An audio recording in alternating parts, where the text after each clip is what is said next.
ലേക്ക് സ്വാഗതം.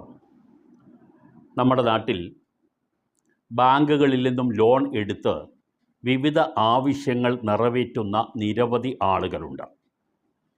ഭവന വായ്പയും ഗോൾഡ് വായ്പയും അതുപോലെ ബിസിനസ് വായ്പയും വ്യക്തിഗത വായ്പയും ഒക്കെ എടുക്കുന്ന ആളുകളുടെ എണ്ണം നമ്മുടെ നാട്ടിൽ വളരെ കൂടുതലാണ്.